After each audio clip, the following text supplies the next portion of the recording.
लोकसभा चुनाव में पाकिस्तान की एंट्री हो चुकी है। पाकिस्तान को लेकर नेशनल कॉन्फ्रेंस नेता फारूक अब्दुल्ला के बयान ने विवाद खड़ा कर दिया। दरअसल केंद्रीय रक्षा मंत्री राजनाथ सिंह ने जब बयान दिया कि पीओके का भारत में विलय होगा, तो इस पर जम्मू कश्मीर के पूर्व सीएम ने रद्द-ए-अमल किया कि पाकिस्तान ने भी चूड़ियां नहीं पहनी हैं।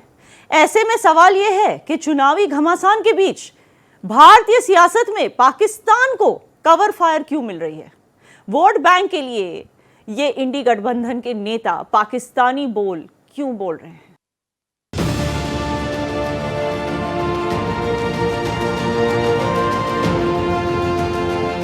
ये भी याद रखे वो भी चूड़ियां पहने हुए नहीं।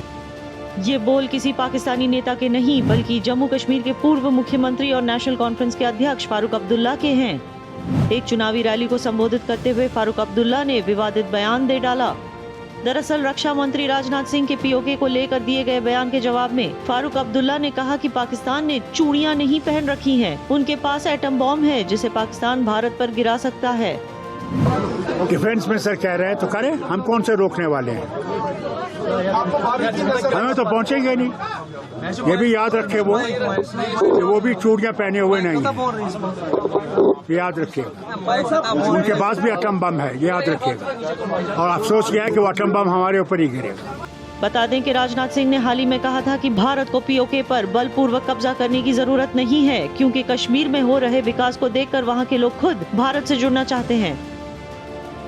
आज जम्मू कश्मीर जिस तरीके से विकास के रास्ते पर तेजी से आगे बढ़ रहा है, मुझे लगता है कि पाक अधिकृत कश्मीर में रहने वाले लोगों को भी अब लगता है पाकिस्तान हमारा विकास नहीं कर सकता है। विकास यदि कोई कर सकता है तो भारत ही कर सकता है, प्रधानमंत्री मोदी ही कर सकते हैं। और शायद पाक अधिकृत कश्मीर के रहने वाले लोग भी ये कहेंगे, हम अब भारत वाले कश्मीर के साथ जाना चाहते हैं, यानी भारत के साथ जाना चाहते हैं। फारूक अब्दुल्ला के बयान पर बीजेपी राष्ट्रीय प्रवक्ता सुधांशु त्रिवेदी ने बड़ा हमला बोलते हुए कहा कि इंडी गठबंधन के नेता पाकिस्तान को मॉरल कवर फायर दे रहे हैं। आज पहली बार इंडी गठबंधन के एक अत्यंत वरिष्ठ और सिरमौर नेता फारूक अब्दुल्ला साहब ने यह बोला है कि पाकिस्तान के पास एटम बम है।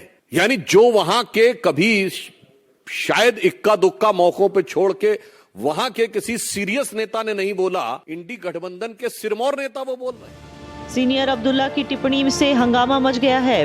फिलहाल चुनावी माहौल है तो अपने अपने फायदे के लिए सियासी दलों का वार पलटवार का दौर जारी रहेगा।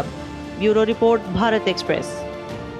और आज के गेस्ट से आपका तारुफ करा दूं। हमारे साथ जुड़े हैं कौशल कांत मिश्रा जी, प्रवक्ता बीजेपी, और Amjad Ayub Mirza ji, social and political analyst PoK से।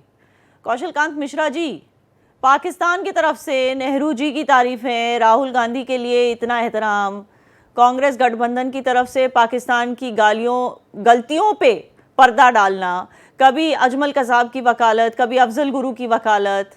तो इस म्यूचुअल एडमिरेशन क्लब में इंडी अलायंस का नेशनल कॉन्फ्रेंस भी जुड़ गया। कोई भी भारतवासी चाहे अगर बीजेपी से नाखुश भी हो, मगर गद्दारों को वोट नहीं देगा। तो क्या ऐसी बयानबाजी करके विपक्ष बीजेपी का काम आसान कर रहा है? याना जी, जो बात आपको इतनी आसानी से समझ में आ गई, ये बात मुझे ये नहीं समझ में आ रहा कि इंडी गठबंधन के नेताओं को क्यों नहीं समझ में आ रही। उनकी आंखों पे तुष्टीकरण का पट्टी क्यों बंधी हुई है? वो क्यों हमारे देश के भारतीय मुसलमान को हमेशा पाकिस्तान, आतंकवाद और वो चीजें जो एक तुष्टीकरण के वोट बैंक बनाती है उससे जोड़ने की कोशिश करते हैं। बात ये नहीं है कि पाकिस्तानी नेता क्या कहता है। पाकिस्तानी नेता कुछ भी कहे, वो हमारा दुश्मन है, वो हमारे लिए मैटर नहीं करता। वो चाहे हमारे लिए कहता हो, चाहे कांग्रेस के लिए कहता हो। लेकिन जब अपने देश के वरिष्ठ नेता पाकिस्तान के समकक्ष खड़े हुए नजर आते हैं और वो कहते हैं कि वो एटम बम गिरा देगा, वो हमारे ऊपर डाल देगा, इतनी हिम्मत तो पाकिस्तान को भी नहीं हुई कहने की जो फारूक अब्दुल्ला साहब बोल गए। और बात वहीं पे नहीं रुकती। बात यह है कि उनके इस कमेंट के बाद सारा जो गठबंधन है वो चुप क्यों है? मैं पूछना चाहूंगा कि याना जी, इतना सन्नाटा क्यों है भाई? ये सोनिया चुप, राहुल चुप, प्रियंका चुप, शरद चुप, उद्धव चुप, लालू चुप, अखिलेश चुप, ममता चुप, सब चुप क्यों है? क्यों क्यों क्योंकि सबको डर लग रहा है कि बोले कैसे, बोलेंगे तो उनको लगता है कि उनका 17% वोट बैंक खिसक जाएगा। प्रॉब्लम यहां पे है, उन्होंने तुष्टीकरण का चश्मा लगा रखा है और उस तुष्टीकरण के चक्कर में 17% देश के अपने जो राष्ट्रभक्त लोग हैं उनके ऊपर सवालिया निशान पैदा कर रहे हैं। और वो उसी तरह सवालिया निशान पैदा कर रहे हैं जिस तरीके से उन्होंने इतने सालों तक उनको एक वोट बैंक बना करके चूसा, लूटा, खसोटा, उनके दम पे सत्ता में आए और फिर भी उनको एक मतलब देश के खिलाफ खड़ा करने की साजिश कर रहे हैं। मुझे तो यह लगता है कि देश को एक एक वक्तव्य को ध्यान से सुनना चाहिए, जनता को अपनी विजडम में रखते हुए यह चूज करना चाहिए कि वो वोट किसको करे, देश के साथ कौन खड़ा है। हम अगर देश के खिलाफ हो, वोट हमारे खिलाफ हो, लेकिन अगर विपक्ष या एंटी गठबंधन कोई भी नेता, हम नहीं कोई भी नेता अगर जो देश के खिलाफ हो, वो लोकतंत्र के ऊपर नहीं हो सकता। देश सर्वोपरि है और हम हमेशा देश की बात करते हैं, राष्ट्र हित की बात करते हैं। ये इंडी गठबंधन वाले और वो यही में नहीं, आप देखिए जिस तरीके से हमारे करकरे साहब की गोली के ऊपर जो उनको गोली लगी उसके ऊपर पॉलिटिक्स करने की कोशिश हो रही है। एक नेता नहीं, 3-3 नेता बोलते हैं। कांग्रेस का एलओपी बोलता है, मतलब अपोजिशन ऑफ का लीडर बोलता है। तो समस्या क्या है? और इंडी गठबंधन के बड़े नेता उसको क्रिटिसाइज नहीं करते, उसको ऑब्जेक्ट नहीं करते। वो तो ये कहते हैं, वो तो ये कहते हैं कि डेमोक्रेसी है भाई, कोई कुछ भी कह सकता है, चाहे वो इंडियन सॉवरेनिटी के खिलाफ हो, चाहे वो इंडिया की सुरक्षा व्यवस्था के खिलाफ हो, लेकिन डेमोक्रेसी की आड़ में कोई कुछ भी कह सकता है। ये इनकी थियोरी है।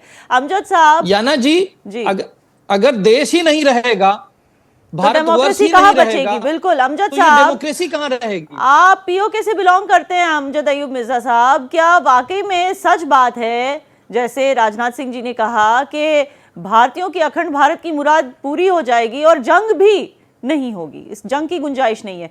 क्या यकीनन पीओके के बाशिंदे मेजॉरिटी तादाद में खुद मर्जी से जुड़ना चाहेंगे भारत के साथ, और कब तक प्रैक्टिकली मुमकिन हो सकता है ये? देखें, बात ये है कि इस वक्त जो जमीनी हकायक है पाकिस्तानी कब्जे वाले जम्मू कश्मीर के, वो तब्दील हो रहे हैं और बड़ी तेजी से तब्दील हो रहे हैं। पिछले 2 साल से वहां पे एजिटेशन चल रही है और पिछले 10 माह से सिविल नाफरमानी की तहरीक चल रही है और डेली बेसिस पे प्रोटेस्ट हो रहे हैं, धरने हो रहे हैं। ऑलरेडी हम लोग 3 जनरल स्ट्राइक्स कर चुके हैं और चौथी जनरल स्ट्राइक जो है वो 11 मई को हो रही है, accompanied with a long March towards Muzaffarabad.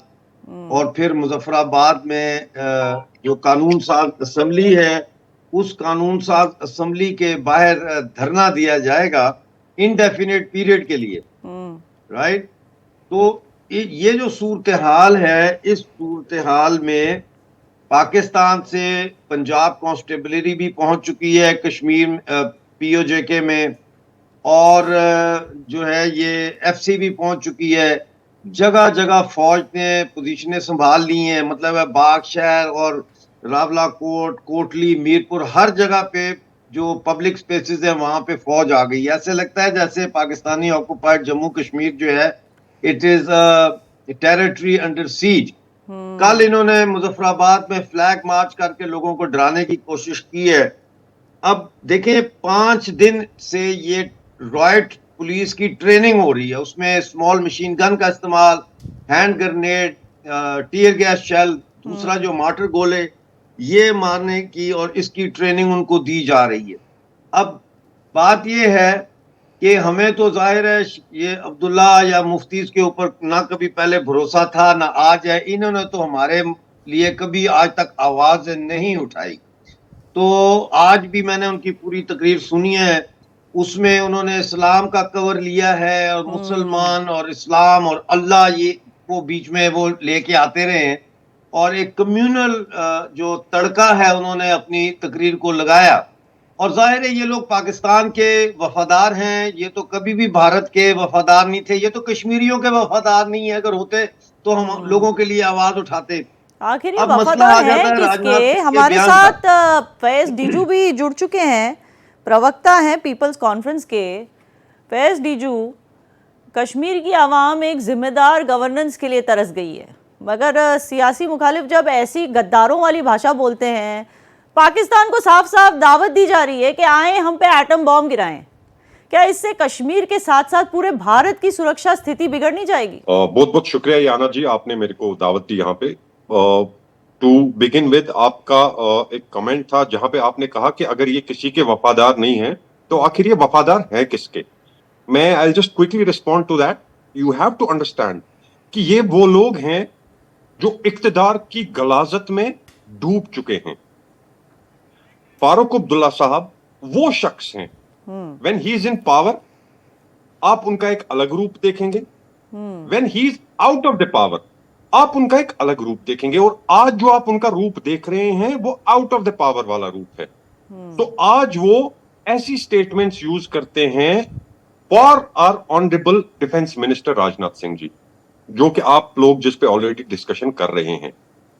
You have to understand these people, I am talking about specifically the people, the politicians from National Conference, they are white collar killers. You know there are two types of killers. One is an active killer, जिसके हाथ में बंदूक है या pistol है या कोई और वेपन है और वो जाके किसी की हत्या करता है, किसी को मार देता है। That is an active killer. Then you have a passive killer, जो खुद बंदूक नहीं उठाता है, वो स्क्रिप्ट करता है। He scripts it and he scripts in such a way that the other person gets killed. And exactly this is what has happened to us for last 30-40 years in their rule. हमारे जवान भाई जो आज जमीन बोस हैं, they are only because there was a script which was written since 87। अगर मैं बात करूं, मैं ज्यादा पीछे जाने की जरूरत नहीं है। If I only talk about 1987 और उससे लेके आज तक जो वक्त चल रहा है, the only thing that they have done, they have written a script. ये एजेंट है, ये पाकिस्तानी है, ये हिंदुस्तानी है, ये मिलिटेंट है, फिर ये ए, फिर ये बी, फिर ये सी, so on and so forth. So that is what they have been doing. So my, you know, to be very honest, if you ask me, I won't even take these things seriously because this is what they have been doing. वक्त तो आ गया है कि इन सब को serious लेना ही हम छोड़ दें। बराह रास्त कौशल कांत मिश्रा जी के पास जाएंगे। कौशल कांत मिश्रा जी, पाकिस्तान चूड़ियां पहनता है या नेकलेस पहनता है, नेशनल अलायंस के सदर को बड़ा पता होता है। जब डिफेंस मिनिस्टर कह रहे हैं कि पीसफुल तरीके से पीओके के बाशिंदे खुद भारत से जुड़ेंगे, जंग की गुंजाइश ही नहीं है, जंग की बात ही नहीं उठाई, तो एटम बॉम्ब कहाँ से गिरेंगे? क्या ये खुला एक न्योता नहीं है कि मतलब आइए दहशतगर्दी कंटिन्यू कीजिए, उस तरह की कोई चीज़?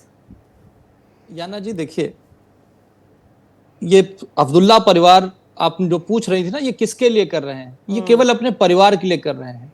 शेख अब्दुल्ला रहे, फारूक अब्दुल्ला रहे, अब उमर अब्दुल्ला आ गए, तो इन्होंने केवल कश्मीर को एक इशू बना करके इतने सालों सत्ता चलाई और उस सत्ता को चलाते हुए कश्मीरियों को ही के खून को चूसा और सत्ता में बने रहे। इनके कहने से कि बम चला देंगे, कश्मीर के ऊपर क्या हिंदुस्तान के ऊपर कोई आंख उठा के नहीं देख सकता। आप याद कीजिए, जब अभिनंदन वहां पर थे तो सदन के अंदर इनके आर्मी चीफ गए और उनके पैर कांप रहे थे। ये मैं नहीं कहता, ये इंटरनेशनल मीडिया की खबरें हैं, और वो कह रहे थे कि अभिनंदन अगर नहीं गया तो भारत तो है पाकिस्तान पे अटैक कर देगा। तो उनमें हिम्मत नहीं है, पर इनकी गिरी हुई राजनीति का यह नतीजा है। मैं बताना चाहता हूं, 2014 में जब रक्षा मंत्री ए के एंटनी थे तो उन्होंने कहा था देश कंगाल हो गया, हम राफेल तो क्या एक छोटा जेट भी नहीं खरीद सकते। आज राफेल भी आ गया है, S-400 भी आ गया है, नए नए वेपन्स आ चुके हैं, सेना को बुलेट प्रूफ जैकेट मिल गई है, बुलेट प्रूफ गाड़ियां मिल गई हैं। और यही वजह है धारा 370 खत्म होने के बाद। याना जी, आप पहले भी जाती होंगी बाहर मार्केट में, दिल्ली में घूमती होंगी, तो आपको लिखा होता था कोई चीज देखें और उसको पुलिस को रिपोर्ट करें, वो बम हो सकता था। यानी कि उस समय, आज से 10 साल पहले, जनता बम के डर से बम बम करती थी। आज देश की जनता भगवान की श्रद्धा में बम बम करती है। क्यों करती है? क्योंकि आप देखिए, फ्रांस को हम छोड़ करके पीछे 5वीं इकोनॉमी बन गए हैं, जर्मनी को चौथे नंबर पे पीछे छोड़ करके हम चौथा ऑटोमोबाइल मार्केट बन गए हैं, रूस को तीसरे नंबर पे पीछे छोड़ करके हम इलेक्ट्रिकल प्रोडक्शन में तीसरे नंबर पे आ गए हैं, वियतनाम को पीछे छोड़ करके सेकंड मोबाइल प्रोडक्शन में आ गए हैं, जापान को पीछे छोड़ हम आगे बढ़ गए हैं। कौशल कांत मिश्रा जी, अनफॉर्चुनेटली थियोरी कुछ ऐसी है, फंडामेंटल्स कुछ ऐसे हैं कश्मीर रीजन के, कि जब हम इस तरह की बातें करते हैं पीओके के लोगों के साथ, तो उन्हें लगता है कि हमसे कहा जा रहा है कि हम मुनाफिक बने। काफिरों से जुड़ें और मतलब इस्लाम को धोखा दे दें। तो अमजद अयूब मिर्ज़ा जी, कितना मुमकिन है कि लोगों को ये बताया जाए कि ये मुनाफे और नुकसान की बात नहीं है? ये मतलब किस तरह से इनको कन्विंस किया जाए, क्योंकि राजनाथ सिंह अगर कह रहे हैं कि लोग खुद की मर्जी से जुड़ेंगे तो कैसे मुमकिन होगा अगर उनके जहन में ये बात डाली गई है कि अगर आप भारत को देखोगे, भारत कितना आगे बढ़ रहा है, उसके बुनियाद पर अगर आप भारत से जुड़ना चाहोगे तो आप मुनाफिक बन गए। पीछे जाने से ये इसका कोई ताल्लुक नहीं है, ठीक है ना। भारत तरक्की करे या भारत जो है वो तरक्की ना करे, इससे कोई ताल्लुक नहीं है मसला कश्मीर का। मसला कश्मीर का ताल्लुक है 22 अक्टूबर के पाकिस्तान के रियासत जम्मू कश्मीर पे हमले से और 26 अक्टूबर 1947 के महाराजा हरि सिंह के लॉर्ड माउंटबेटन से भारत के साथ एक्सेशन के इंस्ट्रूमेंट ऑफ एक्सेशन पे दस्तखत के। ये है लीगल पोजीशन।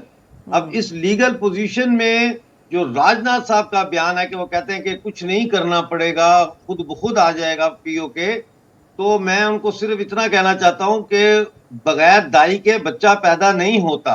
पाकिस्तान की फौज का हम पे कब्जा है, वहां पे कोई ऐसा नहीं है कि डंडों से वहां है, वहां टैंक हैं, बख्तरबंद गाड़ियां हैं, हजारों की तादाद में पाकिस्तान आर्मी और सिक्योरिटी फोर्सेस हैं। हमारे लोग उनसे लड़ के उनको वहां से निकाल नहीं सकते, पहली बात तो ये। और अगर वो निकालेंगे तो फिर वहां पे एक इंडिपेंडेंट इनकलाबी हुकूमत बनेगी, और जब कोई आजाद हो जाता है दोनों तरफ से तो फिर वो नए सिरे से मुज़ाकरात करेगा। वो फिर ये जरूरी नहीं है कि वो हिंदुस्तान या पाकिस्तान के साथ मिले, वो फिर अपने आप को ये तस्वर करेंगे कि हमने खुद चूंकि आजादी ली है। आप ये कह रहे हैं कि जंग जरूरी है, क्योंकि अगर जंग नहीं हो तो फिर वो एक आजाद रीजन बन जाएगा और फिर शायद भारत के साथ मुदाखलत नहीं करेगा। फैज डीजू, यही सवाल आपसे मैं रिफ्रेश करके पूछूंगी। कश्मीर में कई दशकों तक एनसी का दबदबा रहा है और कोई ना कोई बात को लेकर कश्मीरियों को डराया गया है हिंदुस्तान के खिलाफ। जैसे कि अब ये भी एक मुद्दा उन्होंने उठाया है फारूक अब्दुल्ला साहब ने कि अगर अखंड भारत का सपना पूरा करता है भारत तो एटम बॉम्ब गिरेंगे और सबसे पहले कश्मीरी मरेंगे। तो ये एक और फियर फैक्टर पैदा कर दिया उन्होंने कश्मीरियों के लिए। याना जी, एग्जैक्टली आपने जो कहा, I would second that thought. This is called fear साइकोसिस, creating that fear in the mind of common Kashmiris. बिल्कुल, तो उनको निकाला कैसे जाए इस डर के माहौल से, जिसकी वजह से कुछ कई कश्मीरी वोटिंग नहीं करते हैं, और अगर करते भी हैं तो डर के साए में आकर करते हैं, डर के प्रेशर में आकर करते हैं और सही बाशिंदे को नहीं चुनते। याना जी, आई कम टू दैट। आज से 30 साल या 40 साल पहले हो सकता था नहीं, देयर वाज क्वाइट पॉसिबल कि इन स्टेटमेंट से, इन जज्बाती बयानात से, मजहब का गलत इस्तेमाल करने से ये लोगों को मैनिपुलेट करते थे, इनने लोगों को फूल बनाया और लोगों पे रोल किया। बट आज के टाइम पे Yana ji, let me tell you, people are aware, people have become familiar with these old habits of Abdullahs, and आज के टाइम पे इसका लोगों के दिमाग पे, जहन पे कोई असर नहीं पड़ने वाला है, बिकॉज अब लोग जान चुके हैं that these are those white collar killers who have made Kashmir into a graveyard. हर जगह कश्मीर में there is a graveyard, and the reason is Abdullahs and the Abdullah families, starting from Sheikh Abdullah, then going to Farooq Abdullah, then coming to Umar Abdullah, and now supposedly मेरे सुनने में आया है कि then there is a next generation in line now. So please tell me, for God's sake, is this their private property? And let me tell you, J&K National Conference is a private limited company. It is not a political party. It is a private limited company owned by and operated by Abdullahs. Had it been a proper political party, you would see diversification of leaders, diversification of political leaders, and there would be an opportunity and a platform for all the aspiring politicians, young generation, come into the fray of politics, into their party, and prosper them, help them, support them. ऐसा नहीं हो रहा। तो जैसा अभी किसी मेरे को पैनलिस्ट मित्र ने कहा, उन्होंने बिल्कुल सही कहा।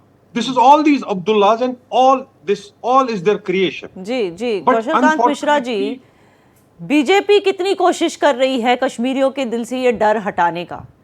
क्योंकि ये 370 के दौरान भी देखा गया कि बहुत सारा डर इन्होंने बैठाया था कश्मीरियों के दिलो दिमाग में कि 370 हट जाएगा और तुम लोगों का मुस्तकबिल नश्तो नाबूद हो जाएगा, फ्यूचर खत्म हो जाएगा। तो अवेयरनेस पैदा करने के लिए, क्योंकि ये बहुत जरूरी है, क्योंकि सुप्रीम कोर्ट ने तो कहा है कि सितंबर से पहले इलेक्शंस होने हैं, असेंबली इलेक्शंस। याना जी 370 खत्म होने के बाद जिस तरह से पत्थरबाजी के मार्केट बंद हो गई, जिस तरीके से लाल चौक पे आप देख रहे हैं आज भी तिरंगा फहर रहा है अपने आप बिना किसी सिक्योरिटी फोर्स के, और जिस तरह से इंडी गठबंधन के भाई बहन जाकर के वहां पे बर्फ से खेल रहे हैं, वो ये अपने आप में साबित करता है कि वहां शांति किस हद तक आ गई है। विकास डल लेक आप जाके देखिए अब किस तरीके से वहां पे बिजनेस आ रहा है। और मेरे दोस्त मिर्जा साहब जो कह रहे थे, मिर्जा साहब चाहते हैं कि लोग बस अपनी आंखों से देखें, जिस तरह की बयानबाजी ये कर रहे हैं, उस बयानबाजी को काउंटर करने के लिए आपकी तरफ से भी, बीजेपी की तरफ से भी बयानबाजी होनी चाहिए, जो कि मिसिंग लग रही है। बहरहाल इफ्रा जान हमारे साथ जुड़ी हैं, नेशनल कॉन्फ्रेंस से प्रवक्ता हैं। इफ्रा, यही सवाल जो मैंने कौशल कांत मिश्रा जी से पूछा था, वही सवाल मैं आपसे पूछूंगी कि पाकिस्तान चूड़ियां पहनता है या नेकलेस? आपके सदर डॉक्टर फारूक अब्दुल्ला को बड़ा पता होता है इसके बारे में। जब जंग की बात उठी ही नहीं तो एटम बॉम्ब गिरने की बात कहां से आई? जी, आपका सवाल खत्म हो गया? जी, मैं चाहती हूँ जब मैं जवाब दूं आप मुझे बीच में ना टोकें। जब बात उठती है इंडिया के और पीओके की, जब बात होती है उसमें आपको कल का उमर अब्दुल्ला साहब का बयान देखना जरूरी है, और मुझे 100% श्योर हूँ वो बयान आपने चलाया नहीं होगा। जब उनसे पूछा गया क्या हमको पीओके को लेना चाहिए, उन्होंने बहुत अच्छी बात कही। उन्होंने कहा ना तो पीओके को लेने से नेशनल कॉन्फ्रेंस इंडियन गवर्नमेंट को रोक रही है, ना तो कभी रोकेगी, और ये जो है ये इंडियन गवर्नमेंट के हाथ में है, जब भी वो चाहे पीओके पे अटैक कर सकते हैं। तो ये हम पहले से कह रहे हैं, ये कल ही का बयान है, जस्ट यस्टरडे। जहां तक बात आती है फारूक साहब की, आपको उनके बयान को इसी को एक्सटेंशन में देखना है। इसी में एक्सटेंशन में जब इनके बयान को देखते हैं आपको समझने की जरूरत आती है कि वो क्या कह रहे हैं। वो कह रहे हैं कि अगर हम लोग पाकिस्तान पे अटैक करते हैं, 2 मिनट के लिए मानते हैं कि हम अटैक कर रहे हैं पाकिस्तान पे, उनके पास न्यूक्लियर पावर है, उनके पास भी न्यूक्लियर बम है, और कहीं ना कहीं एक न्यूक्लियर अटैक जो है, एक न्यूक्लियर वॉर स्टार्ट होने की एक पॉसिबिलिटी बनती है। तो उसमें ये जरूरी समझने की बात है कि एक न्यूक्लियर वॉर अगर होता है, बिल्कुल पहले एक जमाना हुआ करता था जब पाकिस्तान ये गिदड़ भपकियां देता था कि हमारे पास न्यूक्लियर है। आज एनसी के नेता ये धमकी दे रहे हैं लोगों को, देश के लोगों को, कश्मीर के लोगों को, कि पाकिस्तान के पास न्यूक्लियर है। बहुत बहुत शुक्रिया आप सबका हमारे साथ जुड़ने के लिए। वक्त हमारे पास आज इतना ही था। सियासत में वार पलटवार का सिलसिला कोई नई बात तो नहीं है, लेकिन क्या हम आज 2024 में भी भारत पाकिस्तान की राजनीति करेंगे? भारत में रहकर पाकिस्तान का गुण गाएंगे? विपक्षी नेता पाकिस्तानी एटम बॉम्ब की ब्रांडिंग करेंगे? मैं याना मीर डंके की चोट पर सियासतदानों को कहती हूं, भारत के इलेक्शंस के बीच पाकिस्तान को घसीटना, अपने वोट बैंक के लिए दहशत परस्ती करना, ऐसा नहीं चलेगा।